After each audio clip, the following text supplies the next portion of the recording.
Boa noite, eu me chamo Felipe Pinotto, sou aluno do sétimo semestre do Odontologia na UFSM e vice-presidente da Labi. Hoje vou apresentar o POP 13 do cuidado com as peças de mão. As peças de mão, elas devem ser evitadas.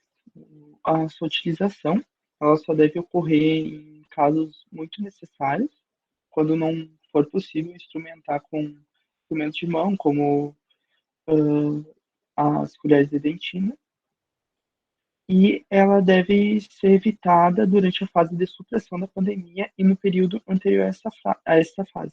Como vocês devem saber, o plano de contenção do governo dividiu-se em quatro etapas, que é a etapa de contenção, a etapa de mitigação e a etapa de supressão. Essa etapa de supressão, ela consiste na etapa que visa romper a curva de transmissão e, por isso, até potencial formador de gotículas e aerossóis.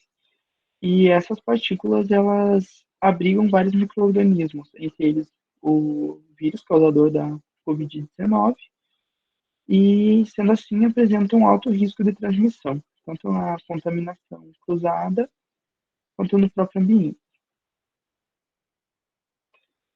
Então, após esse período da etapa de supressão, ou durante as três etapas, incluindo a de supressão, mas que se faça muito necessário o uso, as peças de mão elas podem ser utilizadas, as peças de mão, no caso, canetas de alta rotação, baixa rotação, peças retas em micromotor, e elas devem ser do tipo esterilizáveis, com válvula de anti-refluxo.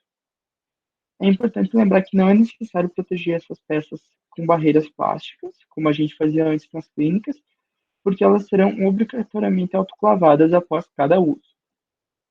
Então, após o uso, a gente deve acionar a peça de mão por 30 segundos para a autolimpeza interna e elas devem ser sempre lubrificadas, de acordo com as instruções do fabricante. E depois de lubrificar, a gente deve acionar novamente para remover o excesso de óleo, uma vez que a gente não deve levar para esterilização as peças com resíduo de óleo, porque a gente vai utilizar uma alta temperatura e isso pode danificar a peça. Na última etapa da lavagem, a gente vai pegar uma escova pequena, vai lavar a peça com água e detergente enzimático. Isso deve ser feito na sala de lavagem de instrumentos, conforme POP número 10. E deve ser prévia autoclavagem. Tá aqui uma imagem da peça. E é isso. Agora eu vou apresentar o POP 14, que fala a respeito das infecções de moldes, modelos e dispositivos protéticos ou ortodônticos que são removíveis. A desinfecção de moldes, ela deve ser realizada pelo aluno circulante e deve ocorrer imediatamente após o procedimento da moldagem. Deve ocorrer na sala de gesso e com os adequados EPIs. Essa técnica ela consiste inicialmente na lavagem do molde em água corrente por um período de 30 segundos e posteriormente, para moldes de aginato, a gente deve lavar o conjunto moldeira-molde com uma solução desinfetante de hipoclorito de sódio usando uma almotólio, que é aquele objeto que a gente coloca o soro, você deve lembrar. Em seguida, a gente deve beber em uma gaze ou um algodão, o hipoclorito de sódio na concentração 1%, e repousar sobre o molde. A gente depois coloca o conjunto dentro de um saco plástico hermeticamente fechado, no caso selado, por 10 minutos. Os moldes realizados com outros materiais de moldagem, eles deverão ser completamente submersos no hipoclorito, também na concentração de 1%, e devem ser também colocados em um saco plástico hermeticamente fechado por 10 minutos.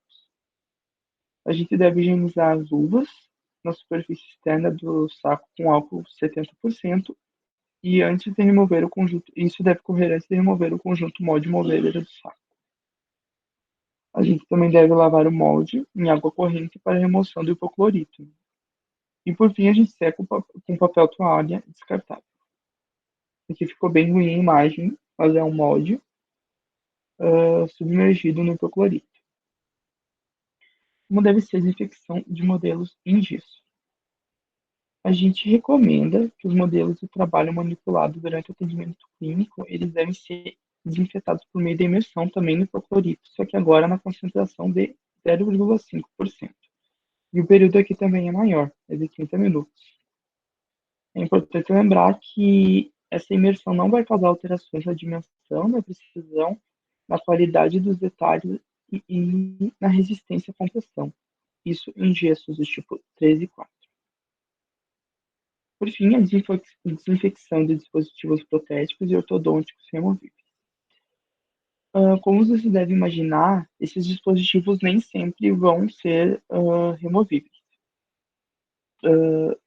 Então, ela é indicada, essa limpeza e desinfecção, ela é indicada quando for necessário um envio ao laboratório, após uma testagem, né, após uma consulta para a prova. Quando esse dispositivo vir do laboratório, previamente às provas, né, antes de ser testado na boca do paciente, e também previamente a consulta de ajuste, quando o paciente já estiver usando, e também no momento que o paciente estiver realizando um bochecho de clorexidina, que deve ser realizado no início do atendimento.